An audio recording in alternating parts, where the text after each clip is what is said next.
Chairman, অনেকেই নামটা শুনে থাকতে পারেন। আমি এখানে অনেক পরিচিত মুখ দেখতে পাচ্ছি যারা আমার সাথে বিজনেস করেন এবং যারা আমার শুভাকাঙ্ক্ষী এবং আমার ক্লায়েন্ট। আমি আপনাদের উদ্দেশ্যে বলতে চাই, একটা জিনিস জুড়ে খুশি হবেন, আপনাদের থেকে যে টাকাটা আমি নেই, ওইখান থেকে যে প্রফিট হয়, ওইটা 10% আজীবন বরাদ্দ, আর এখন তো 90% উপরে চলছে। আল্লাহ যেন এটাকে বরকত দান করে, দোয়া করবেন।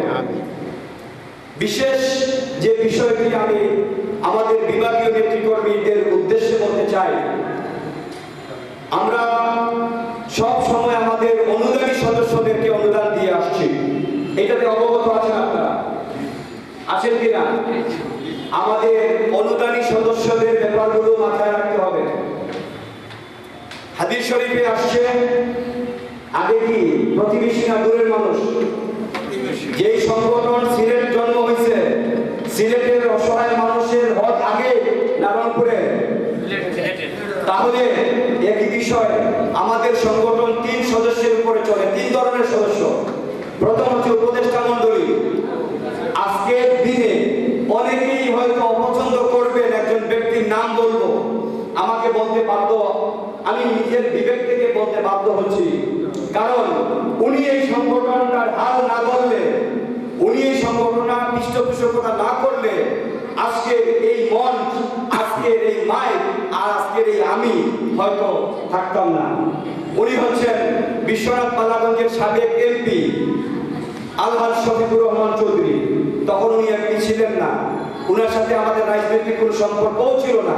যখন উনি লন্ডন থেকে আসতেন, আমরা উনাকে শুধু একজন দানশীল হিসাবে জানতাম। উনার অনেক দান এই সংগঠনে, আমি উনাকে ব্যক্তিগতভাবে দোয়া করি।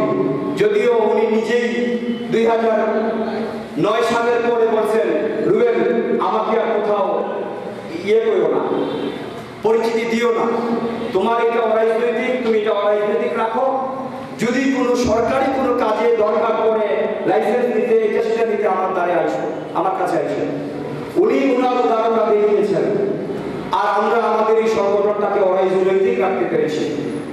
আমাদের সংগঠনে অরাজনৈতিক বলতে আমরা আবার আরেকটা জিনিস বুঝে যাই। আমার একজন বক্তা বললেন যে রাজনৈতিক ব্যক্তিত্ব থাকতে পারবে না, এটা ভুল কথা।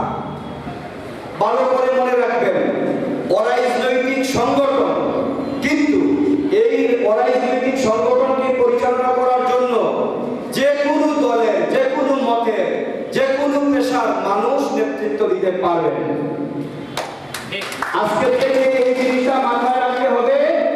সংগঠন অরাজনৈতিক, এই সংগঠন কখনো সংসদে যাবে না, এই সংগঠন কখনো কারো কাছে ভোট যাবে না, এই সংগঠন কখনো নমিনেশন দাবি করবে না কোনো দলের কাছে। কিন্তু এই সংগঠনকে পরিচালনার জন্য যে কোনো রাজনৈতিক ব্যক্তিকে আমরা আহ্বান করি, আমরা স্বাগত জানাই। এবং আমার মনে হয় আজকের অতিথিবৃন্দের মধ্যে অনেকেই রাজনৈতিক ব্যক্তিত্ব, আমি আপনাদেরকে স্বাগত জানাই। কারণ রাজনৈতিক ব্যক্তিত্ব ছাড়া, রাজনীতি ছাড়া সমাজসেবা হয় না। কি বলেন?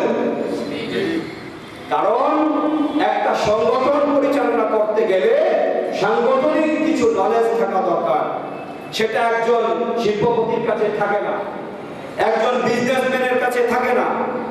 এই জন্যই আমাদের রাজনৈতিক ব্যক্তিত্বের দরকার আছে। তবে আমরা রাজনৈতিক ব্যক্তিদেরকে, যারা আমাদেরকে নেতৃত্ব দিবেন, তাদের প্রতি আমার উদাত্ত আহ্বান থাকবে, আপনাদের রাজনীতি আপনাদের মাঠে করবেন, আমাদের সমাজসেবাটা আমাদের মাঠে থাকতে হবে, স্টেজে থাকতে হবে, গরিব অসহায় মানুষের মধ্যে থাকতে হবে। বাংলাদেশ সবুজশ্যামল পরিষদের একটি ঘোষণা, অনুদানী সদস্য জানুয়ারির মধ্যে কেন্দ্রকে লিস্ট পাঠাতে হবে।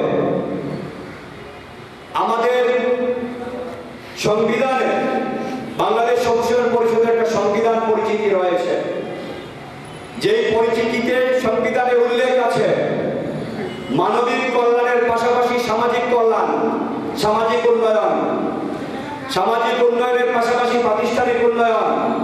প্রাতিষ্ঠানিক উন্নয়ন দিয়ে আমি তিনটা কথা বলতে চাই।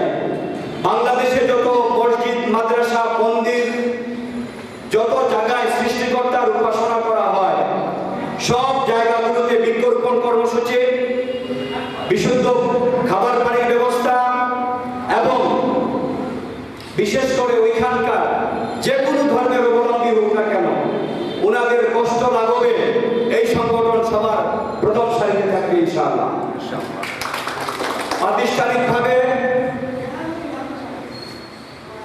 স্কুলগুলোতে, যেসব স্কুলগুলোতে অনেক ডোনেশনে চলে, যেসব স্কুলগুলো মানুষের বড় বড় দানবীরদের ডোনেশনে চলছে, সেই সব স্কুলকে খুঁজে খুঁজে সেই সব স্কুলের মধ্যে যারা মেধাবী স্টুডেন্ট, শিক্ষিত মেধাবী এবং গরিব অসহায়, এদেরকে খুঁজে খুঁজে বের করে এদের লিস্ট তৈরি করে ইনশাআল্লাহ আগামী মার্চে শিক্ষা সামগ্রী বিতরণ করা হবে। মানবিক উন্নয়ন যে জিনিসটা আমি বলবো, সবার আগে খাবার দরকার।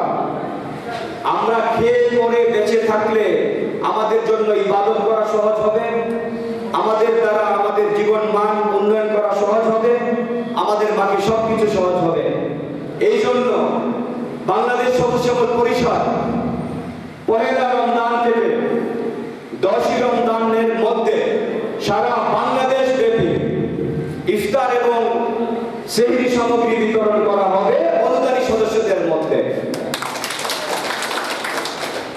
সবুজ পরিষদ মাহে রমজানে 21 রমজান থেকে 29 রমজান পর্যন্ত ঈদ প্যাকেজ, ঈদ বস্ত্র বিতরণ সহ সারা বাংলাদেশে সেই কর্মসূচি পালন করবে।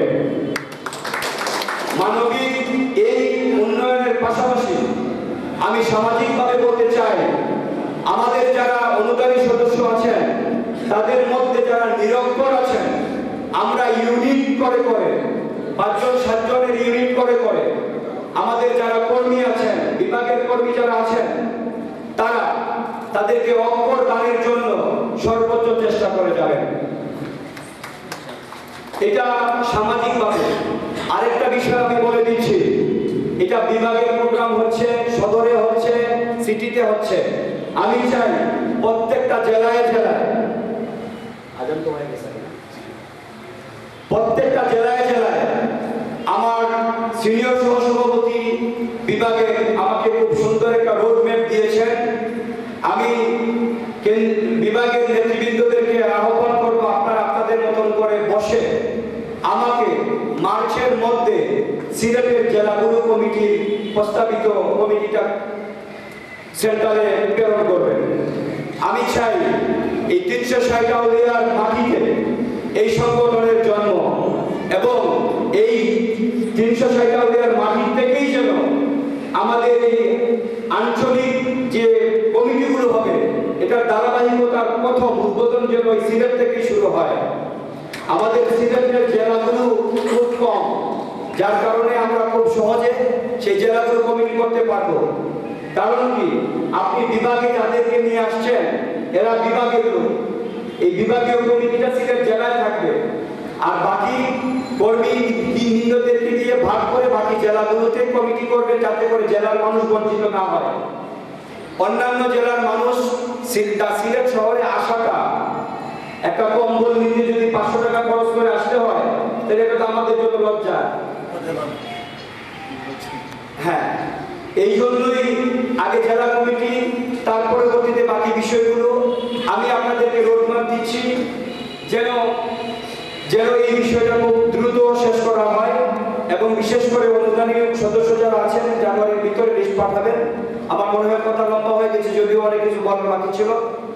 আমি আপনাদের থেকে বিদায় নিচ্ছি। আমি শুধু এটুকুই বলবো যে আপনারা আমার জন্য দোয়া করবেন, আমাদের জন্য দোয়া করবেন, যাতে করে আমরা এই বাংলাদেশের সুবিধা বঞ্চিত মানুষদের পাশে দাঁড়াতে পারি। যে সরকারি এই ক্ষমতায় আসুক না কেন, সব সময় আমরা দেখেছি একটা শ্রেণীর মানুষ সব সময় অসহায় থেকে যায়। আমি এই সংগঠনটাকে যে কোনো সরকারের একটা ছায়া সঙ্গী হিসাবে রাখতে চাই, যাতে করে সরকারের পাশাপাশি সামাজিক উন্নয়ন কাজে প্রথম স্থান যেন বাংলাদেশ সবুজ সরল পরিষদ গ্রহণ করতে পারে, এই আশাবাদ ব্যক্ত করে সবার কাছ থেকে বিদায় নিচ্ছি। বাংলাদেশ দীর্ঘজীবী হোক, দীর্ঘজীবী হোক প্রাণের সংগঠন বাংলাদেশ সবুজ সরল পরিষদ। আসসালামু আলাইকুম। এবং আমাদের যে সংগঠনের উদ্দেশ্য এবং কিভাবে সংগঠন শুরু হচ্ছে সেটাও একদিন জানার জন্য এখন আসলে আমাদের বিরোধী